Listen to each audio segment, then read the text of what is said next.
Episode की शुरुआत में हम देखते हैं कि जैसे मिशू को पता चला था कि ये चैन और सॉन्ग आपस में एक दूसरे को जानते हैं, तो वो ये कहने लग जाती है कि क्या तुम मुझसे इन्वेस्टमेंट के बारे में बात करोगे।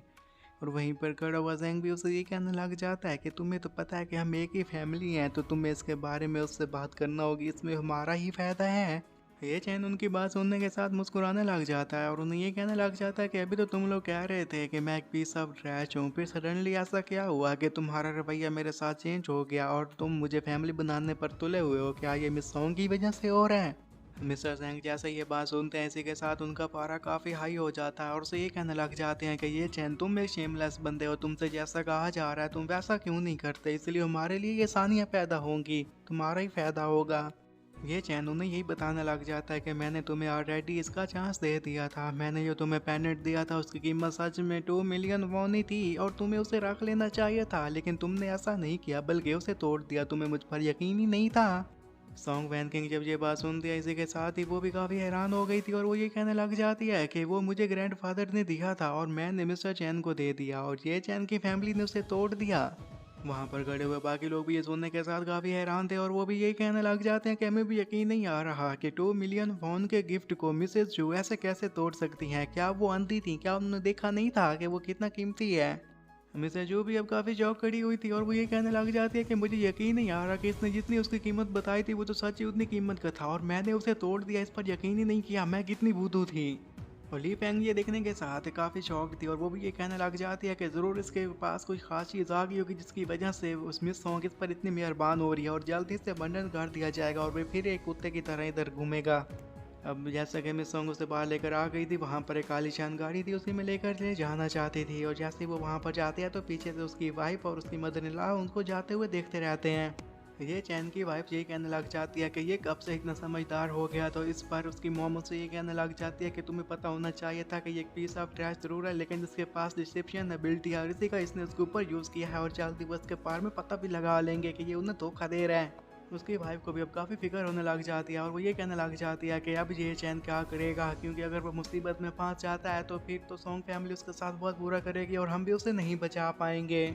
तो उसकी मोम उसे ये कहने लग जाती है कि तुम्हें उसकी फिक्र करने की कोई ज़रूरत नहीं है, जैसा सब कुछ वैसे चल रहा है वैसा ही चलने दो, ना तुम परेशानी लो ना उसे परेशान होने दो और ना ही तुम मुझे परेशान करो। अब चू चाओ अपने मन ही मन में ये कहने लग जाती है कि वैसे भी उसका और मेरा रिलेशनशिप था ही क्या, 3 साल हो गए हमारी शादी को, लेकिन आज तक वो मुझे हाथ तक नहीं लगा सका, तो भला मुझे कौन सा हक होता है कि मैं उस पर कोई जिम्मेदारी या फिर कोई और चीज़ थोप दूँ।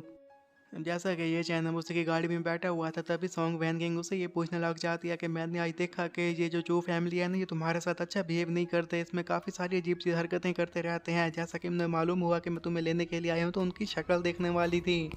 लेकिन ये चैन उसे ये बताने लग जाता है कि वो चाहे कैसा भी बिहेव करते रहें, मुझे इससे कोई फ़र्क नहीं पड़ता। और फिर वो उससे ये कहने लग जाती है कि तुम्हें तो पता है कि आज काफ़ी देर हो चुकी है, तो तुम क्यों ना हमारे होटल में जाकर आज रात आराम करो और कल जाकर ग्रैंड पा के इसके बारे में बात करेंगे। और फिर अपने मन मन में ये कहने लग जाती है कि मेरे मास्टर ने बताया था कि ये जो ग्रैंड मास्टर लोग होते हैं ना, ये अलग बिहेव करते हैं, हर कोई हमारी फैमिली के साथ रिलेशनशिप बनाना चाहता है, लेकिन देखो ये तो मेरी तरफ फोकस ही नहीं कर रहा। और फिर वो उससे गैलेक्सी होटल लेकर चली गई थी। गैलेक्सी होटल जहाँ का फेमस होटल था और इससे सॉन्ग फैमिली ऑन करती थी, इसलिए वो उस होटल के बाहर लेकर आ जाती है। और फिर वहाँ पर उतरते ही उसे ये कहने लग गई थी कि यहाँ पर प्रेसिडेंशियल शूट है, तो क्यों ना तुम वहाँ पर जाकर आराम करो, चाहते हो तो मैं भी तुम्हारे साथ वहाँ तक आ सकती हूँ। ये चैन उसे ये कहने लग जाता है कि मैं नहीं चाहता कि इससे तुम्हें कोई तकलीफ हो, तुम किसी भी तकलीफ में मत पड़ो, मैं खुद ही वहाँ तक चला जाऊँगा, बस मुझे वहाँ का रास्ता बता दो। सॉन्ग वैन किंग खुश होते हुए उसे कहने लग जाती है कि ठीक है, वहाँ पे डेस्क मैनेजर की तुम्हारी मुलाकात हो जाएगी, उसका नाम है मैंने तुम्हें बता दिया है, तुम जब वहाँ पर जाओगे उन्हें कहना कि मैं मिस्टर ये हूँ, तो वो तुम्हें तुम्हारे रूम तक रास्ता दिखा देगा। और उधर हम अंदर मैनेजर गू को देखते हैं, वहाँ पर श्याओ और उसकी मोम आई थी, उसकी मोम ये कहने लग जाती है कि अगर तुम चाहो तो क्या मैं और मेरी बेटी यहाँ पर तुम्हारे साथ रात गुजार सकते हैं। तो मैनेजर गो ने ये कहने लग जाता है कि जैसा कि आप मेरी जेएफ की मॉम है तो आप मेरी ही मॉम हुई, हम आपसे फैमिली हैं, तो आप यहाँ पर रुक सकती हैं। यहाँ पर अगर प्रेसिडेंशियल सूट की बात की जाए तो वो ओपन नहीं है, लेकिन हाँ यहाँ पर डायमंड सूट ओपन है, तो आप वहाँ पर गुजारा कीजिए। चाओ ये सुनने के साथ काफ़ी खुश हो जाती है और इसे कहने लग जाती है कि ऐड यार तुम तो कितने काइंड हो, देखा तुम कितना अच्छे से बात कर रहे हो। कि तो वो दोनों आपस में वहीं पर खड़े होकर बातें कर रहे थे कि ऊपर से ये चैन पे आ जाता है। और उसे देखते साथ ही ली फेंग उसे ये कहने लग जाती है कि तुम यहाँ पर क्या कर रहे हो, तुम्हें यहाँ पर नहीं होना चाहिए, और जिस खूबसूरत और अमीर लड़की के साथ तुम गए थे क्या तुमने उसने तुम्हें छोड़ दिया। तो ये चैन उसे ये बताने लग जाता है कि नहीं नहीं, बल्कि मैं तो यहाँ पर रुकने के लिए आया हूँ, मुझे यहाँ पर प्रेसिडेंशियल सूट के लिए रुकाया गया है, क्या वो ओपन है। तो ये बात सुनने के साथ ही ली फेंग आगे से अजीब सा फेस बनाकर उसका मजाक उड़ाते हुए उसे ये कहने लग जाती है कि तुम चाहते हो कि तुम्हें यहाँ पर प्रेसिडेंशियल सूट में रखा जाए, तुम्हें पता है ना कि तुम्हारी इतनी औकात नहीं है कि यहाँ के लोएस्ट ग्रेड में भी तुम्हें जगह मिल सके, और तुम उस रूम की बात कर रहे हो। और उसे देखने के साथ ही वो भी अपने नाक में उंगली डालते हुए उसे ये कहने लग जाता है कि तुम कौन हो, तुम यहाँ पर क्या कर रहे हो, तुम्हें यहाँ पर नहीं होना चाहिए।